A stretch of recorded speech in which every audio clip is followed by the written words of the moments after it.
Yang juga jadi sorotan, saudara, sidang kasus pemelihara satwa dilindungi landak kembali dilanjutkan di Pengadilan Negeri Denpasar, Bali dengan agenda menghadirkan saksi meringankan.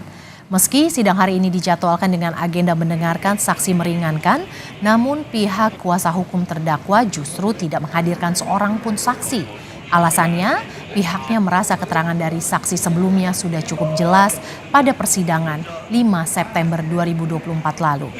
Gede Pasek Suardika, kuasa hukum terdakwa Inyoman Sukena, menyampaikan pihaknya meminta jaksa penuntut umum untuk segera melakukan penuntutan agar proses hukum lebih cepat. Ia juga menyampaikan tidak ada kata lain selain bebas bagi terdakwa. Tetapi dari saksi yang sudah ada, dua-duanya yang sudah dihadirkan oleh JPU justru saksi yang meringankan. Sehingga kami ingin ini berproses lebih cepat biar keterangan terdakwa bisa dilakukan hari ini. Kami juga berharap JPU biar bisa lebih cepat lagi mempersiapkan untuk proses tuntutan. Karena ini sebenarnya sudah sederhana prosesnya sehingga bisa lebih cepat, nanti putusannya menjadi lebih cepat. Sebelumnya, saudara, warga asal Badung, Bali, Nyoman Sukena histeris usai mengikuti persidangan.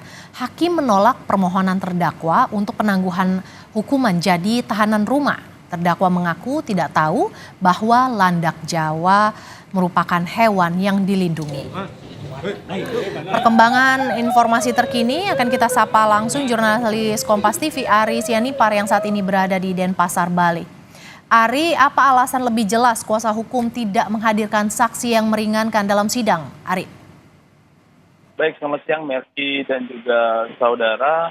Saat ini terkait dengan kasus pemeliharaan landak Jawa oleh Inyoman Sukena, warga desa asal Bongkase, Badung, Bali, saat ini sedang menjalani sidang lanjutan. Dan sidang lanjutan kali ini beragendakan terkait dengan pembelaan ataupun keterangan saksi yang bertujuan untuk meringankan hukuman dari terdakwa.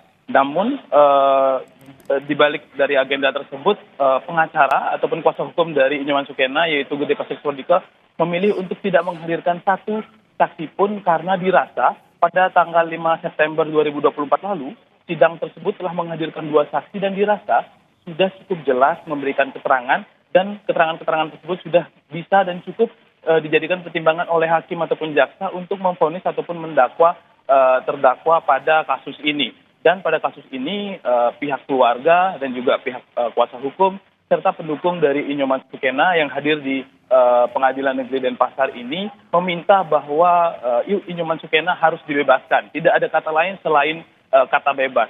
Dan Gede Pasek Suardika juga selaku kuasa hukum menekan dari jaksa penuntut umum untuk mempercepat proses dari jalannya hukum dan juga untuk mempercepat dari penuntutan karena bisa dibilang untuk kasus ini sudah berlangsung beberapa lama dan kuasa hukum juga menjelaskan bahwa untuk dari jaksa sendiri untuk melakukan dakwaan sesegera mungkin dan jika bisa sesuai dengan pertimbangan ataupun keterangan dari saksi-saksi sebelumnya untuk dibebaskan. Namun sebelumnya lebih dulu pada 5 September lalu Inyoman Sukena diajukan ke persidangan oleh jaksa penuntut umum dengan dakwaan tunggal pasal 21 ayat 2 huruf A junto pasal 40 ayat 2 Undang-Undang Republik Indonesia nomor 5 tahun 1990 tentang konservasi sumber daya alam, hayati dan ekosistemnya yang dimana pada undang-undang ini mengatur ancaman yaitu 5 tahun penjara atau maksimal denda 100 juta rupiah. Merci. Ari, sebelumnya hakim menolak permohonan terdakwa untuk penangguhan hukuman jadi tahanan rumah. Apa yang jadi pertimbangan hakim, Ari? Baik, memang benar saat ini Inyoman Sukena ditahan di Lapas Probokan dan memang benar juga hakim menolak pengajuan dari penangguhan tahanan rumah.